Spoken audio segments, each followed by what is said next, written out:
Let's go! Et bah Sol, on se retrouve aujourd'hui pour parler un petit peu de ce que tu as fait déjà en termes d'accompagnement jusque-là. Et je vais te laisser commencer par tout simplement te présenter un petit peu ton parcours. Et let's go! Yes. Écoutez, salut à tous ceux qui regardent cette vidéo. Du coup, moi, là, ça fait quoi? Ça fait un mois ou deux que j'ai pris l'accompagnement de Rudy. De mon côté, là, j'ai 22 ans. Ça fait deux trois ans que je suis entrepreneur, que je vis complètement de mon business, que je voyage partout. Et on a l'impression que c'est trop bien. Mais niveau sport, effectivement, c'est pas exactement très facile tout le temps. Le fait de bouger tout le temps d'appart, vivre en Airbnb, commander souvent sur Uber Eats, aller au resto tous les jours pour des meetings, etc. C'est très sympa, mais pour le côté diète, pour le côté objectif sportif, c'est pas toujours facile. Parce que là, ça fait à peu près 3-4 ans que j'essaye de m'entraîner sérieusement, que je vais en salle, où c'est 2 mois je vais en salle, 3 mois je fais rien, puis après je vais voyager ici, où je retourne chez mes parents dans la campagne, et du coup j'étais un petit peu perdu. Et pour être honnête, pendant longtemps, j'étais vraiment ce côté égo. Je sais que je peux y arriver tout seul, je sais que je peux y arriver tout seul. J'avais demandé une fois à un de mes potes, je l'avais payé 100 balles pour qu'il me fasse un programme. Moi, je ne l'avais pas trop tenu. J'ai passé 6 mois à Bali où j'étais en prise de masse. Du coup, je bouffais comme un âne. Je faisais beaucoup de muscu. Bon, j'ai pris des muscles, mais j'ai pris aussi du poids. Genre, je bouffais une pizza, mais t'inquiète, c'est la prise de masse. Et en gros, c'était pas spécialement adapté, c'était pas professionnel. Et à un moment donné, effectivement, toi, tu m'avais fait une proposition. À ce moment-là, j'étais OK, pourquoi pas, j'étais un peu réticent. J'ai essayé tout seul. Et encore une fois, tout seul, et il se trouve qu'à un moment, il y a ma copine qui m'a rejoint, on a passé 2-3 semaines ensemble. Et pas facile de tenir le rythme non plus par rapport à ça. Et je me suis dit, ok, mets ton ego de côté, tu arrives très bien à faire du bise, ça c'est cool. Mais le côté sport, fais comme ce que tu as fait toujours dans ta vie, fais-toi accompagner. Quand tu arrives à un plafond de verre, il faut qu'il y ait quelqu'un avec toi. Du coup, c'est à ce moment-là où on s'est appelé. Je t'ai dit, écoute, vas-y, je suis prêt, go, feu gaz, on lance. Et ce que j'avais besoin, c'était aussi du coup ce côté soutien à la fois quotidien, pas émotionnel, mais vraiment très logique. Comme ok, aujourd'hui un jour de plus, on y va, on continue d'avancer, un pas après l'autre, un pas après l'autre, on continue les efforts. Et également m'investir à la fois financièrement et personnellement, dans le sens où j'ai pas envie de décevoir. On peut se décevoir soi-même, on s'est tous déjà déçus une fois dans une connerie, etc. Mais là, quand tu veux pas décevoir quelqu'un, c'est différent. Et du coup, c'est limite un argument que je me rajoute pour pouvoir. Oh non, Rudy va pas être content. C'est quelque chose qui pèse dans la balance. Et du coup, le fait d'avoir du coup non pas un programme sportif, mais un programme sportif qui est adapté, à la fois adapté à ce que je veux faire, adapté à ma salle de sport, et surtout que c'est pas tout le temps redondant. C'est-à-dire que tu me demandes les exercices que j'aime bien, tu adaptes, tu fais exprès de me tuer, et ça, je préfère parce que du coup, je teste un petit peu différentes choses et je prends du plaisir. Vraiment, je prends du plaisir à faire les entraînements et à voir progresser. Je vois déjà des résultats. Mon pote avec qui je vis depuis un an me le dit directement. Il fait ah ouais, ta shape a un peu changé. Je sens que j'ai perdu un peu en pourcentage de masse grasse.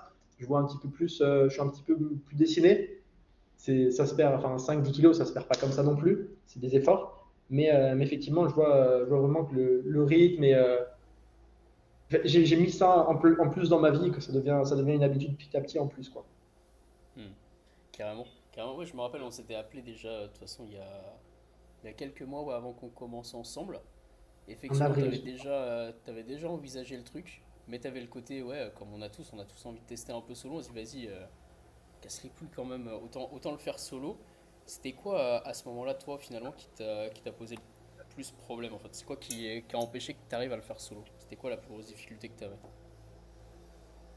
En fait, je me suis rendu compte que j'y arriverais pas seul. C'est pas facile à le comprendre, mais c'est une des meilleures choses qui puisse s'arriver à arriver à soi-même. Comprendre qu'on ne peut pas non plus y arriver tout le temps tout seul. Moi, ça a été comme ça au niveau du business. Dès que j'étais coincé, je ne me suis pas accompagné dans mon côté professionnel, mais dans mes relations également. Et le sport, j'étais jamais vraiment passé à l'action. J'avais suivi des différentes idées. J'avais un régime full protéiné à un moment qui était très bien, mais du coup, je pouvais pas trop aller à la salle parce que j'avais fait 3 semaines dans la maison de campagne de mon père, puis machin. Et du coup, c'était pas très adapté. C'est d'ailleurs pourquoi je me suis venu m'installer à Bangkok aussi, hein, pour avoir ce côté, je peux aller à la salle tous les jours, je peux commander la bouffe que je veux et je peux me faire livrer des bons plats. Je n'ai pas à cuisiner moi-même non plus. Tous ces éléments-là, plus le coaching, ils sont faits en mode, ok, ma priorité maintenant, c'est ma santé. C'est ma santé, c'est mon corps, c'est mon physique. Mon business, bien sûr, les relations, c'est cool. Mais actuellement, c'est cette priorité-là. Et si je dois en faire une priorité, faut que je sois prêt à m'investir, que ce soit financièrement, personnellement, émotionnellement, temporellement. Hmm, super intéressant. Et justement, c'est quoi qui t'a fait avoir en fait le déclic justement de te dire, ok, là c'est bon, j'ai essayé assez longtemps, parce qu'en soi, on en avait discuté, t'avais quand même un début de résultat, même si potentiellement ça faisait le yo-yo par moment, t'avais quand même des résultats qui étaient largement honnêtes pour quelqu'un qui se débrouille tout seul. C'est quoi le déclic que t'as eu qui t'a fait te dire, vas-y, là ça me gonfle, j'ai envie d'aller plus vite et let's go, quoi. En fait, moi, j'ai tendance à prendre du poids très facilement, que ce soit en muscle ou en gras. Du coup, effectivement, quand je fais une prise de masse, je peux manger un peu n'importe quoi. Enfin, je sais que je prends de la masse, je sais m'entraîner. Je sais m'entraîner, comme tu dis, enfin, j'ai déjà eu des petits résultats, etc. Je sais quel entraînement suivre. Il y a quelqu'un qui m'a fait un super programme aussi.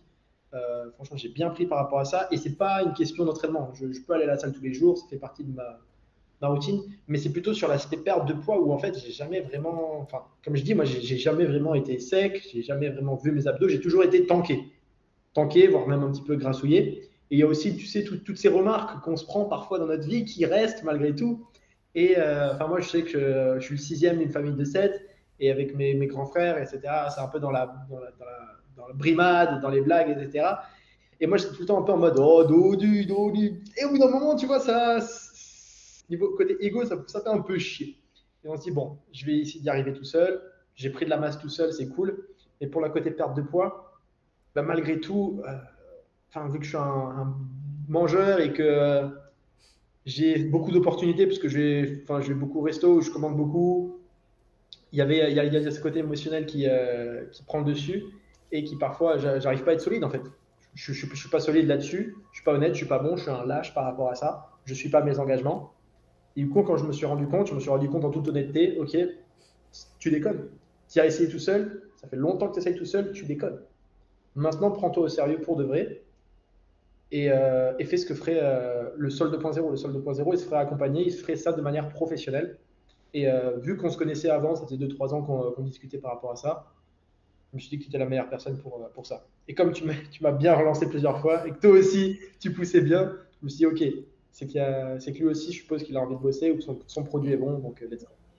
hmm, carrément. Carrément, t'as dit un truc hyper intéressant, parce que ça revient quasiment pour tous. Tu l'as pas dit exactement comme ça, mais c'est un peu le côté. Toi, en plus, t'as potentiellement plus de temps, tu peux te permettre de manger ce que t'as envie ou quoi que ce soit, de commander, etc. On a toujours Ouais. tous ce côté, on a envie d'être bon vivant, bon mangeur, etc. Et de pas spécialement se priver ou quoi que ce soit.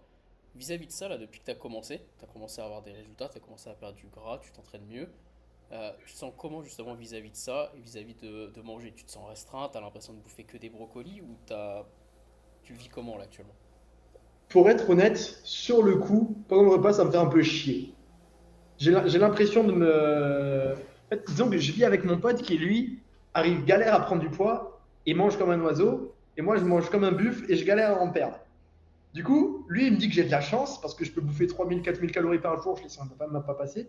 Et moi, je lui dis, mais comment est-ce que tu peux manger aussi peu? Du coup, c'est assez marrant par rapport à ça. Euh, pour être 100% honnête, je dirais pas que je suis en mode oh, je sens que je peux manger, je mange même plus qu'avant, Hmm. je me contrains pas, je me restreins pas. Si, bien sûr, je me restreins parce que je sais ce que je veux. Hier soir, par exemple, je suis allé au resto et quand je suis sorti dehors avec des entrepreneurs, je sais que quand je vais dehors ou quoi, je mange plus que d'habitude, je peux me faire plaisir, mais je fais quand même malgré tout attention. C'est-à-dire que on a pris un dessert, je n'ai pas bouffé tout le dessert tout seul, je ne me suis pas empiffré un troisième truc. Hier matin, j'ai dû aller acheter le tour de taille là, que j'ai mis 1 heure à le TCR. trouver, c'est ça, hier matin. Et je suis passé devant un petit truc que j'avais envie de goûter depuis longtemps. C'est pas, je me suis pas restreint. Ah non, absolument pas. Je me laisse quand même ce genre de petit plaisir parce que j'ai pas envie que ça me prenne trop de place. Mais concernant mes repas, c'est-à-dire que c'est du 80-20. 80% du temps, je suis clean. Le 20%, je sais que j'en ai besoin pour l'aspect mental. Un soir à 3 heures du matin, j'ai du mal à m'endormir.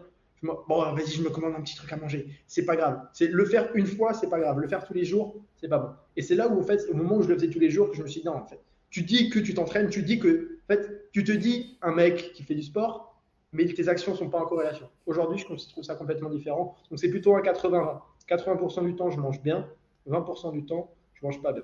Enfin, pas bien. Je mange normalement, j'ai envie de dire, pour moi. Mais je fais quand même très attention. J'évite les produits transformés. J'évite les produits hyper caloriques. Avec tout l'aspect compter les calories, je me suis rendu compte que putain, genre, c'est tellement facile de bouffer des calories que d'en perdre. Du Hmm. coup, j'essaie de faire gaffe par rapport à ça quand même pour pas exploser les taux pour être en accord avec mes objectifs, quoi. Hmm.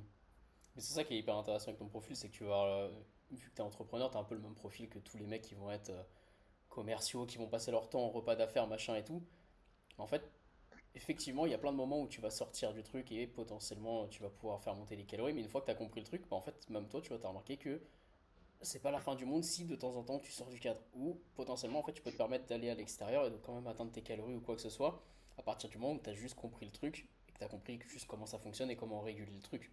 Et de pas partir dans le cercle vicieux en fait. Maintenant, tu as capté que tu peux partir dans ce que tu veux, il faut juste que tu relances le cercle dans le bon sens à chaque fois et pas partir dans le Mhm. foutu pour foutu. Et ça t'empêche même pas Ouais, d'avoir des résultats au final. Et t'as juste délégué toi le côté repas parce que c'est un truc qui te fait pas kiffer spécialement. Et même en déléguant le côté repas et quasiment en touchant jamais à une casserole, bah t'arrives à perdre du gras quoi. carrément. Carrément, j'ai aussi ce côté. Enfin, je suis quelqu'un qui fonctionne beaucoup à la méritocratie, tu vois. Est-ce que tu mérites? Est-ce que je sais que du coup, imaginons aujourd'hui, tu sais, je suis sorti une fois de plus ou j'ai pris ce truc en plus en mangeant. Ben, je sais que pendant mon entraînement, je vais me rajouter un petit truc. Je sais que j'aime bien me pousser un petit peu. Souvent, je me rajoute 10 minutes de corde à sauter. Je me rajoute une ou deux séries quand j'en ai envie, quand je le sens en fait, quand je sens que je suis là pour en faire plus parce que ça me fait plaisir et que j'ai envie de me challenger. Je sais que derrière, je peux on va dire, le mériter. Du coup, comme je dis, je suis quelqu'un qui fonctionne beaucoup à la méritocratie par rapport à ça. Donc, mérite ton croque-monsieur, quoi. Genre, si tu te prends un petit croque-monsieur en plus, c'est OK, mais, euh, mais fais les actions derrière pour, ou est-ce que tu as fait les actions avant pour? Et comme je disais, des petits défis un petit peu plus de temps en temps, aller courir, essayer d'aller encore plus vite, plus loin, plus fort. Pas que pour les calories, mais pour le sport en général, c'est vraiment important, quoi. Carrément. Carrément, puis même t'es un des premiers avec. T'as Alexandre aussi qui le met pas mal à mettre. Bah voilà, dès que vous allez faire une sortie qui n'était pas prévue ou un truc, bah, vous le mettez sur le groupe et du coup, forcément, il y en a au moins un des autres qui va se dire putain, fais chier, il est parti faire une petite sortie, vas-y, je vais aller courir 10 minutes de plus, je vais aller marcher un quart d'heure, je vais aller faire ma séance, j'avais la flemme. Bah d'un coup, tu dis vas-y, je suis pas tout seul, j'ai fixé mes objectifs, je sais où je veux aller. Après, ça découle tout seul. Après, quelque chose que je fais beaucoup aussi, je visualise beaucoup.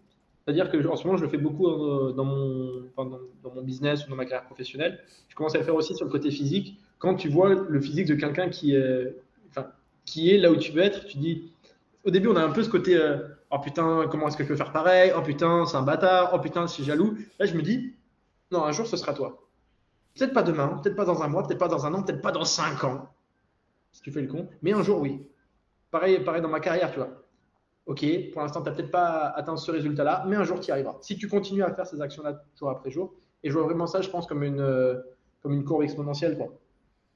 Une courbe exponentielle qui au début, les résultats ont peut-être l'air anodins, mais c'est ce pas de plus qui te permet au final d'arriver à destination. Exactement. Exactement. Peu importe les objectifs que tu as, globalement, c'est une courbe exponentielle. Et même, tu vois, pour revenir sur ce que tu disais tout à l'heure, parce que toi, en plus, t'as le truc avec Evan où vous êtes littéralement les deux opposés, quoi. C'est toi, tu veux perdre du poids et pour le moment, tu es dans la partie où c'est plus galère. Puis dans la partie où il veut prendre du poids et c'est galère. Et en fait, plus le temps va passer, plus tous les deux, vous allez revenir, en gros, au lieu d'avoir un écart entre vous, en gros, vous allez revenir vers la moyenne entre les deux, où vous allez avoir Hmm. globalement les mêmes galères à un moment, mais potentiellement, ça va mettre quelques années. Et j'avais exactement comme toi où avant, limite, j'avais l'impression, je regardais un carré de chocolat, je prenais du poids. Aujourd'hui, même en mangeant moins bien, en m'entraînant moins, bah là, j'avais perdu 5 kilos il y a quelques mois. Tu m'aurais dit ça il y a 10 ans, je t'aurais dit non, je veux pas perdre du poids alors que j'arrête de m'entraîner, je fais moins de sport et je mange moins bien, je vais prendre du poids. Mais Hmm. plus l'exponentiel va se développer, bah après 10 ans d'entraînement, en fait, potentiellement, tu inverses le truc. Et potentiellement, tu commences en te disant, vas-y, j'ai une génétique de merde pour perdre du poids. En réalité, la plupart du temps, c'est qu'on a juste des habitudes de merde et ça a plus d'impact que ta génétique. Ok, je comprends. Si t'avais quelqu'un là qui disait qu'il hésite à passer à l'action, etc. Tu lui dirais quoi, toi, pour le motiver, pour lui piquer l'ego, peu importe, tu dirais quoi, soit à l'ancien Sol qui aurait voulu commencer plus tôt, ou à quelqu'un qui hésiterait à passer à l'action directement et qui repousse ça. Potentiellement, là, on est en doute, tu vois, typiquement en ce moment, c'est ah, ce serait bien d'attendre la fin des vacances. Ouais. Je vais parler aux deux. Je parlais à un mec potentiellement et à l'ancien moi. Euh, c'est en fait, jusqu'ici, tu as essayé de le faire tout seul, regarde les résultats. T'es pas encore. Enfin, si la personne regarde cette vidéo-là, s'intéresse à ton contenu ou même est intéressée par ton produit, ça veut dire qu'elle n'est pas là où elle veut être. C'est qu'elle elle sait qu'elle peut s'améliorer. Si elle avait eu son physique de rêve, elle serait pas là en train de regarder cette vidéo, à part pour ton joli minois. Mais sinon, il n'y aurait pas d'autre intérêt. Donc, si la personne regarde cette vidéo, ça veut dire que ça fait déjà plusieurs moments qu'elle y pense. Ça fait peut-être plusieurs mois, plusieurs années, peut-être même plusieurs dizaines d'années qu'elle est dans cette situation ou qu'il est dans cette situation, principalement du coup. Et que si tu n'y as toujours pas réussi, enfin, parce qu'une transformation, honnêtement, en 6 mois, c'est faisable. En 6 mois, c'est complètement faisable. En un an, c'est faisable. Mais ça fait combien de temps? Parfois, je me dis, putain, ça fait depuis que j'ai 13 ans, 14 ans que j'essaie de vouloir être stock, d'avoir des abdos, etc. C'est cool. Mais j'en ai 22, j'ai jamais vu, tu vois. Genre, au bout d'un moment, vas-y, au bout d'un moment, faut y aller. Donc, effectivement, ça peut faire un peu peur, soit le côté investissement financier ou l'investissement personnel ou le regard des autres par rapport à ça. Au contraire, c'est quelque chose dont je suis fier maintenant. Tu vois, je suis fier de me faire accompagner businessment parlant, relationnellement parlant, même sportivement parlant. Je me dis, ouais, je me fais accompagner parce que je veux être le meilleur et j'ai pas honte, au contraire, j'ai pas peur. Je sais que la personne est le meilleure dans ce qu'elle fait. Je vois, tu passes tes journées à t'entraîner et tu fais que ça. Bien sûr que tu es meilleur que moi. Moi, je passe mes journées à écrire des textes de vente. Bien sûr que je suis meilleur en mathématiques. Du coup, en fait, on va voir les personnes qui ont les résultats qu'on veut et qui ont les connaissances qu'on veut. Concernant le message que je me passerai à moi-même, c'est que tout simplement, je ne suis pas assez complet, je ne suis pas assez professionnel par rapport à ça. Et que fais ce que tu as toujours fait, c'est-à-dire passe à l'action rapidement avec quelqu'un, encore une fois, qui peut te guider par rapport à ça. Reste pas tout seul. Et, euh, et malgré tout, j'ai beaucoup craqué à des moments qui sont. On en parlait il n'y a pas longtemps. Tu es dans un bon cycle et il suffit juste une petite déviation. Je ne sais plus trop qui c'est qui en parlait, mais imaginons qu'un bateau veut traverser l'Atlantique. S'il dévie de peut-être un demi%, un Hmm, demi-degré, au final, il va arriver à Toronto au lieu d'arriver à Mexico. Et au hmm. final, tu vas complètement arriver dans une destination différente. Et c'est au moment en fait où tout simplement je revenais de Bali, j'ai une super, enfin j'avais bien pris de la masse, j'avais bien perdu du poids tout seul chez moi avec ma diète. En plus, il n'y avait personne, mon père se foutait de ma gueule parce que je bouffais des œufs et du steak. Mais au moment où j'ai retrouvé ma copine sur Paris, où on a passé 3 semaines ensemble, la veille, j'étais allé m'entraîner. Je lui ai même envoyé un message. J'avais pris l'abonnement Basic Fit Premium. Tu sais, tu peux y aller à deux. Et j'ai dû me réinscrire. J'ai dû payer 80 balles pour aller à. J'ai fait payer 80 balles et je lui ai dit, ben, comme ça, on ira à la salle. Je lui ai dit, je vais pas aller pendant 3 semaines. Du coup, j'ai payé 80 balles pour rien. Ça m'a fait du bien. Parce que j'aime perdre de l'argent dans ce genre de truc. Je me dis, chac, tu vois, genre, bien fait. Et le lendemain, tu vois, j'étais en mode, ah, est-ce que je vais m'entraîner? Bon, vraiment, je suis un peu fatigué. T'as faim? Une pizza, ça te dit? Et là, en fait, ça a été le début de la catastrophe.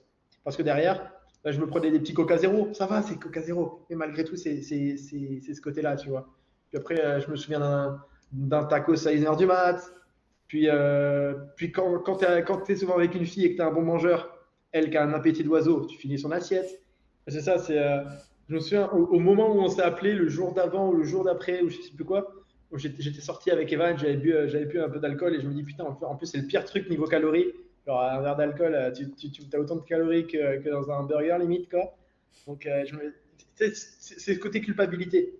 Je pense pas que ce soit la meilleure raison, mais c'est une raison. Genre ça s'accumule, ça s'accumule, ça s'accumule, ça s'accumule. C'est tellement on va dire de douleur entre guillemets qu'effectivement au bout d'un moment tu passes à l'action. Il faut pas attendre que la culpabilité soit trop grosse avant de se lancer. Au contraire, il faut être assez smart là-dessus. Moi je sais que j'ai trop longtemps attendu. Et derrière, enfin, tu perds confiance en toi aussi par rapport à ça. Tu perds. Ouais, c'est pas que tu perds confiance en toi, tu perds la confiance en toi. C'est pas le mode t'es confiant, non, tu ne te fais plus confiance. Voilà, c'est pas ta confiance en toi, c'est que tu ne te fais plus confiance par rapport aux choses. Et je sais que moi aujourd'hui, je me fais plus trop confiance par rapport à la bouffe. Même un de mes coachs aussi en termes financiers, il m'a dit ne te fais pas confiance. Suis un système. Suis un système bêtement comme un robot, même si ça peut être chiant. Enfin, du coup, c'est encore une fois, c'est 80-20. Mais Je sais que je me fais plus trop confiance. Je préfère suivre ma diète que je me commande tous les jours, paf, paf, paf. Je sais que ça marche. Donc, même si à un moment ça me fait un peu chier parce que au final, oh putain, il n'y a rien à manger, au final, je suis quand même rempli. Hmm. Putain, il n'y a que 500 calories, au final, je suis quand même rempli, j'ai plus faim.